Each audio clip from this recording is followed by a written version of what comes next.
Hello friends, आज हम करेंगे जीके के महत्वपूर्ण प्रश्नों को हल। और यहाँ पर जो प्रश्न आपको हल करवाए जा रहे हैं वो एसएससी जीडी एग्ज़ाम 2022 में पूछे गए प्रश्न हैं। अगर आप एसएससी जीडी एग्ज़ाम की तैयारी कर रहे हो तो आपको इन प्रश्नों का अभ्यास अवश्य रूप से करना चाहिए। और अगर आप किसी अन्य परीक्षा की तैयारी कर रहे हो तो भी आप इन प्रश्नों का अभ्यास तो कर ही सकते हो। प्रश्न क्वेश्चन नंबर 1 है, 25 जून 2015 को रिक्त स्थान को लॉन्च किया गया, जिसका उद्देश्य वर्ष 2022 तक शहरी क्षेत्रों में सभी के लिए आवास उपलब्ध कराना है। तो पूछा गया है कि 25 जून 2015 को किस योजना को लॉन्च किया गया था, जिसका उद्देश्य था कि वर्ष 2022 तक शहरी क्षेत्रों में सभी के लिए आवास उपलब्ध कराना। तो यहाँ पर कौन सा आंसर सही होगा? ऑप्शन 2 यहाँ पर सही आंसर है, प्रधानमंत्री आवास योजना शहरी।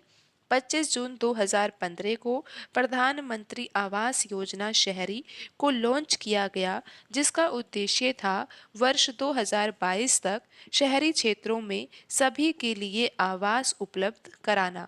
तो ऑप्शन 2 यहाँ पर सही आंसर होगा। अब हम बढ़ते हैं अगले प्रश्न की ओर। अगला प्रश्न है क्वेश्चन नंबर 2। प्रश्न में पूछा गया है, निम्नलिखित में से कौन सा देश लुसोफोनिया खेलों का हिस्सा नहीं है? निम्नलिखित में से कौन सा देश लुसोफोनिया खेल का हिस्सा नहीं है? तो यहाँ पर ऑप्शन 1 में लिखा हुआ है पुर्तगाल, ऑप्शन 2 में लिखा हुआ है मकाऊ, ऑप्शन 3 में लिखा हुआ है जर्मनी और ऑप्शन 4 यहाँ पर है भारत। पूछा गया है कि निम्नलिखित में से कौन सा देश लुसोफोनिया खेलों का हिस्सा नहीं है? तो इसका सही आंसर है ऑप्शन 3, जर्मनी। जर्मनी लुसोफोनिया खेलों का हिस्सा नहीं है। बाकी सब पुर्तगाल, मकाऊ, भारत ये सभी लुसोफोनिया खेलों का हिस्सा है। तो यहाँ पर ऑप्शन 3 सही आंसर होगा। अब हम बढ़ते हैं अगले प्रश्न की ओर। अगला प्रश्न है क्वेश्चन नंबर 3। प्रश्न में पूछा गया है कि आरबीआई के अनुसार 1980 के दशक में भारत की जीडीपी में सेवा क्षेत्र की हिस्सेदारी कितने प्रतिशत थी? आरबीआई के अनुसार 1980 के दशक में भारत की जीडीपी में सेवा क्षेत्र की हिस्सेदारी कितने प्रतिशत थी? तो यहाँ पर ऑप्शन 1 में लिखा हुआ है 38.6%, ऑप्शन 2 है 18.6%, ऑप्शन 3 है 58.6%, ऑप्शन 4 है 78.6%। तो यहाँ पर सही आंसर है ऑप्शन 1, 38.6%। आरबीआई के अनुसार 1980 के दशक में भारत की जीडीपी में सेवा क्षेत्र की हिस्सेदारी 38.6% थी। अब हम बढ़ते हैं अगले प्रश्न की ओर। अगला प्रश्न है क्वेश्चन नंबर 4। प्रश्न में पूछा गया है कि स्वामी दयानंद सरस्वती ने एक संगठन जिसने हिंदू धर्म में सुधार का प्रयास किया की स्थापना की। तो पूछा गया है कि स्वामी दयानंद सरस्वती जी ने एक संगठन की स्थापना की थी, उस संगठन ने हिंदू धर्म में सुधार का प्रयास किया। तो यहाँ पर जो सही आंसर होगा वो होगा आर्य समाज, ऑप्शन 4। स्वामी दयानंद सरस्वती ने एक संगठन आर्य समाज की स्थापना की, जिसने हिंदू धर्म में सुधार करने का प्रयास किया। अब हम बढ़ते हैं अगले प्रश्न की ओर। अगला प्रश्न है क्वेश्चन नंबर 5। प्रश्न में पूछा गया है कि भारत में रेडियो प्रसारण 1923 में रिक्तिस्तान के द्वारा शुरू किया गया था।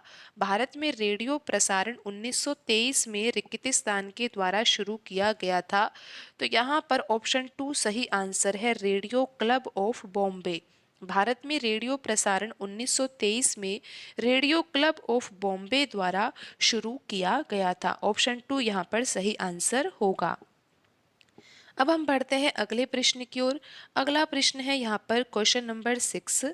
प्रश्न में पूछा गया है कि निम्नलिखित में से किस गुप्त शासक को उसकी सैन्य उपलब्धियों के कारण भारत का नेपोलियन कहा जाता है?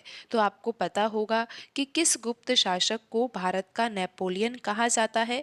तो इसका सही आंसर है ऑप्शन 3, समुद्रगुप्त।